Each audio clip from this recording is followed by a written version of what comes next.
Okay, so the live stream has happened for the Shibuya arc in Jujutsu Kaisen Phantom Parade on the JP side of the game.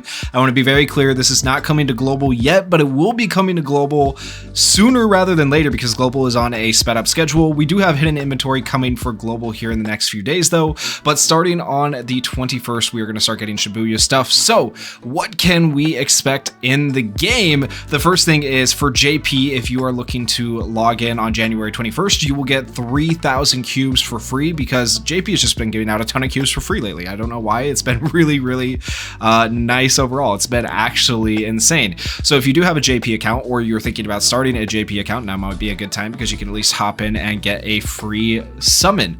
Additionally, we are going to now have 2 routes after chapter 6 of the story. You will be able to go through the original Fukuoka, I might be saying that wrong, branch edition story, or you can go through and relive the Shibuya incident. So Shibuya is going to be like a split off story. It's not going to be like chapter 17. It's going to be a different type of story all on its own for the Shibuya arc. So everything covered in the Shibuya arc will now be in a separate part of the story. They are going to probably, it seems like, release different chapters of the Shibuya arc. So it's not going to all happen at once, but I guess we'll have to see. It says added sequentially. So next update in late March, we'll get part of it in February, then part of it in March as well, as how it seems. So that's definitely something to look forward to.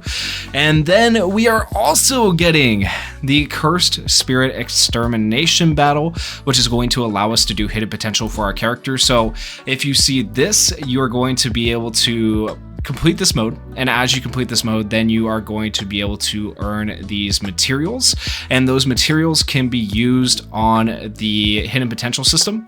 And with the hidden potential system, it's going to look something a little bit like this, where you're able to unlock routes and abilities and stuff for different characters, and that's going to be really cool as well. So characters that are going to be getting this hidden potential system are going to be these characters right here. It is not all characters at the start, so this is kind of nice because it brings old characters who aren't necessarily meta hopefully back into the meta to some degree and makes them useful. So a lot of these characters really needed this, and I think this is amazing. So Greeny Itadori getting this buff is amazing. Megumi getting this buff is amazing. Nobara's still really good. Like, she's decent even without the buff, but I think this is just a nice cherry on top for her. Maki desperately needed this buff. Panda desperately needed this buff. This Toto that just came out on global, people have probably tried him and realized he's not that great, but like, he's a great wallpaper, but he desperately needed this too, so maybe this will make Toto actually halfway decent.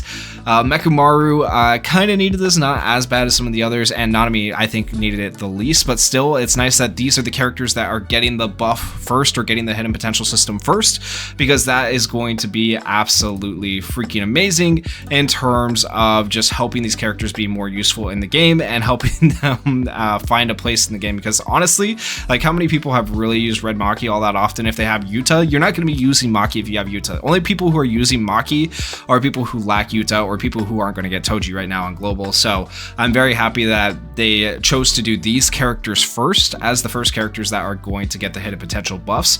So an example of some of the hidden potential buffs they gave us in the live stream, Yellow Nobara right here, she is going to have piercing damage now. She can attack souls.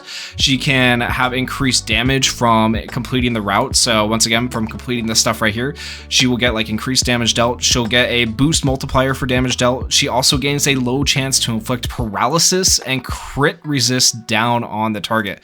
So that's a lot of unique effects that she's going to get. Red Panda right here, he's going to have his taunt effect updated to attract all enemies' attacks instead of a single enemy's attacks. That is insanely, that's a big buff. So by completing that hidden potential route again, Panda is going to get a big buff where he's able to now draw multiple enemies' attacks. He will also get give damage reduction to other allies as well now. Like, he's looking so much better just from what we know, okay? So to clarify, the buffs are obtained by investing in these characters' special hidden potential routes, and not all characters, once again, are going to have this. So please keep that in mind when you guys are looking at these characters. Like Sukuna, who just came out, is not going to have this hidden potential route to make him suddenly like even more OP than he already is. Maybe eventually, right? But it will be a ways down the road. So in my mind, the way this hidden potential route works is kind of like, if you've ever played Dokkan Battle, it's kind of like the Easy A for Dokkan Battle to bring older characters into relevance and actually make them halfway good. So I think this is amazing. I think this is a great update. I love the characters that they've chosen. Let me know how you guys feel about these characters characters do you feel like they should have chosen different characters, or what characters would you like to see next at the very least? Who should be getting the hidden potential route next? And once again, this is for JP right now, but Global will be catching up. We're going at an amazingly fast pace, like way too fast. So Global will be catching up soon. And then last but not least, we also have the new Mechamaru coming out. Okay, he's not actually called like Mechamaru, he's called something else entirely. He's his name, I don't know how to say his name, okay, don't get mad at me. Kokichi Muta, okay, however you want to say that, right? But he is coming out with a new recollection as well, and here's another image just so you guys can see, but he should be coming out on the 21st, I believe. Did it say the date? I think it said the date here somewhere. 131. Okay, so on the 31st, I apologize, he'll be coming out on the 31st, so that's definitely something to look forward to. But there's his art right there, it looks pretty cool, and we do have a little bit of information about his kit from a separate image, but I have that in front of me. I'll read that to you guys, what he can do to a degree. So auto skill, at the start of battle, grants break damage up to self. The more characters from Kyoto Jujutsu High School there are on the team, the higher the break damage increase. Grants damage dealt up to self. The more characters from Kyoto Jujutsu High there are on your team, the higher the damage increase. So pretty easy to achieve, right? Just put Kyoto students on your team. Nishimiya, Todo. This actually, if he's good enough, this could make Todo worth running, which would be interesting to see, because if Blue Todo is getting that buff, right? Blue Toto's getting the buff, and now you're going to want to be able to run Blue Toto with the new Mechamaru and then possibly Nishimiya, right? It could be very, very interesting. This character is going to be a green character, so keep that in mind. And then, interestingly enough, his ultimate skill is called Ultimate Cannon. But it's this, right? So maybe we don't get Giant Mechamaru. This is where he's in the Giant Mechamaru right here. Like, look at the background. That's what it is, but I don't know if, I doubt we're gonna see Giant Mechamaru on the field. I imagine we're just gonna see him on the field, but we'll have to see how his animations actually look in the game. But his ultimate skill, Ultimate Cannon, deals ranged jujutsu damage to all enemies, so it is an AoE. I imagine hopefully his other skills are going to be AoEs as well, make him a decent SSR attacker. And then damage increases based on the number of Mechamaru counts on the target, so you can apply counts to the target. I don't know how I feel about stacking counts. Stacking count characters are kind of hit or miss, so we'll have to see. And then he reduces ultimate skill cooldown and removes all Mechamaru counts from the enemy. So interesting character, to say the least. A lot of interesting things happening with the game. I'm super excited, and I just want to show you guys really quickly what it looks like when you take on the new game mode right here, because they did showcase this a little bit, and all these enemies that are in here are familiar because they're from Illusory Tower, and honestly, I hate most of these enemies from Illusory Tower, so we'll see if they're actually, I wonder if they're actually going to be like this one right here, 445 of Illusory Tower. I wonder if they're going to be the same as Illusory Tower, harder or easier.